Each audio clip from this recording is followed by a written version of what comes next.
네, CEC 초대서 오늘은 코스모 신소재 전자재료 영업팀 전혜진 과장과 함께하고 있습니다. 네, 중국의 어떤 산업 이슈를 중점적으로 여쭤보도록 하겠습니다. 또 살펴볼 만한 이슈가 또 뭐가 있을까요?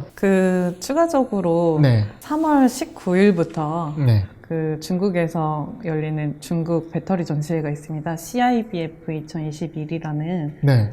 굉장히 큰 규모의 전시회고요. CIBF 2021, 이건 어떠한 행사죠? 네, 이거는 차이나 인터내셔널 배터리 페어라고 네. 중국에서 굉장히 2년에 한 번씩 열리고 있는 중국 최대 규모의 배터리 전시회입니다. 네. 지금 올해 같은 경우는 10만 평 부지에서 1,300개가 넘는 네. 업체들이 참가를 해서 엄청난 규모네요. 이게 지금 온라인으로 하는 게 아니라 현 상황에서도 이제 전시장에 통해서 사람들이 오고 가고 하는 거 아니에요? 네, 굉장히 성대하게 치러질 것이고요. 네. 제가 듣기로는 이제 코로나 검사를 하고 네. 이쪽에서 이제 만나서 뭐 미팅을 하거나 이렇게 진행이 될 것 같습니다. 아, 그만큼 2차 전지 배터리 시장에 대한 어떤 이 시장의 관심도라든가 이 시장의 어떤 그 뜨거움이 이런 전시회를 통해서 느껴지는 것 같고요. 사실 이제 원래 현장에 가셔야 되지 않겠습니까? 네, 근데 코로나 때문에 네. 가기는 어려울 것 같고요. 2018년도에 네. 다녀온 적이 있는데요. 굉장히 사람들도 많고 네. 배터리 업체부터 소재 업체까지 다양하게 중국에 굉장히 관심이 많은 네. 것 같더라고요. 2018년에 어떤 풍경은 어땠습니까? 사람이 너무 많았어요. 네. 네. CIBF, 그러니까 저희 파워데이 이후에도 바로 있는, 네. 언제죠? 날짜가? 내일부터 19일부터 22일까지 23일간 있는 행사인데 규모가 상당하고요. 그리고 심천에서 네. 열리는 상황이고요.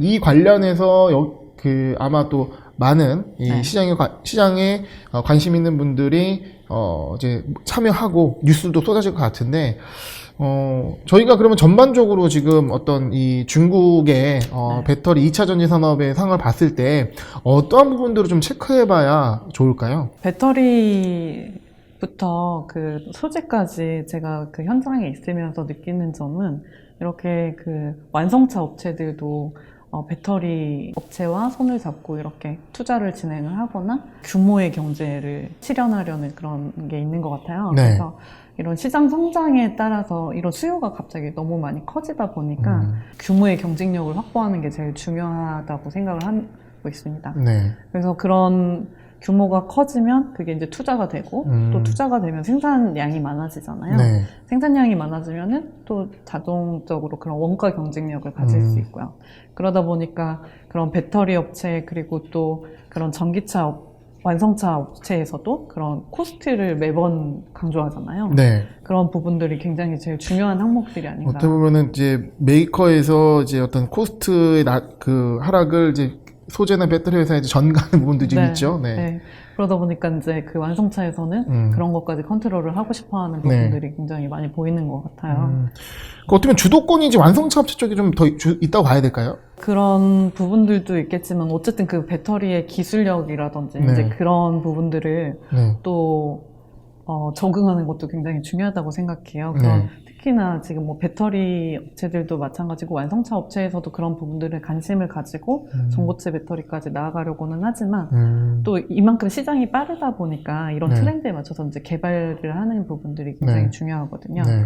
그래서 아직까지 완성차 업체에서 이런 거를 선도적으로 나서서 이야기를 하고 있지만 실질적으로 그런 소재 업체라든지 네. 배터리 업체들도 이런 개발 트렌드에 맞춰서 대응하지 못한다면 도태될 수밖에 없는 시장이라는 걸 단순히 따라가는 네. 상황은 아니고 적극적으로 네. 본격적으로 함께 개발을 해나가고 예, 그런 어떤 신기술이 채택되냐 안 되냐의 어떤 싸움이기 때문에 그런 부분이 좀 느껴지는 것 같습니다. 일단 지금 말씀하시는 거를 토대로 봤을 때 현재 이제 2차 전지 상황에 있어서는 굉장히 이제 급변하는 분위기가 나오는 상황이고, 이제 파워데이나 그 뒤에 있을 CIBF를 봤을 때, 이 완성차 업체와 이 재료, 소재 회사들이 함께 파트너십을 이뤄서 가는 트렌드가 있다라는 부분이 좀 중요한 것 같고요. 그러면 그 완성차 업체가 어떠한 회사들과 파트너십을 맺느냐 그런 구조를 보고 얘는 될 것 같다, 얘는 좀 힘들 것 같다, 이런 판단하는 게 좀 의미가 있지 않나라고 좀 생각을 해봤거든요. 네, 네. 그렇죠.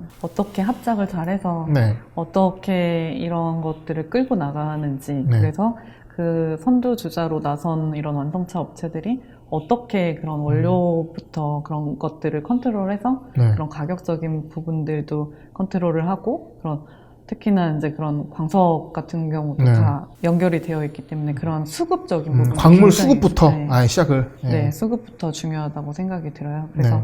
그런 부분들을 어떻게 컨트롤하는 그런 업체들이 굉장히 성장할 거라고 믿고 있고요. 네. 그런 와중에 또 이제 개발력도 중요하겠죠. 또 이 기술력과 함께하는 시장이기 때문에 굉장히 이런 부분에 있어서 또 우리가 또 이 트렌드에 좀 빠르게 대응할 필요가 있다고 생각을 들고요. 사실 이제 저도 전혜진 과장님이랑 얘기를 하면서 2차 전지에 대해서 좀 몰랐던 부분인가 궁금했던 부분이 많이 해소가 되는 것 같아요. 근데 이 부분에 있어서는 지속적으로 이슈가 있을 것 같고 전고체 배터리도 시작해가지고 굉장히 이슈들이 나올 수 있기 때문에 다음번에는 그런 이슈 그리고 또 CIBF가 또 끝나면 한번 어떤 내용들이 있었는지 또 한번 초대해서 여쭤보는 시간 가지면 좋을 것 같습니다. 네. 네. 오늘 말씀 감사합니다. 네, 감사합니다.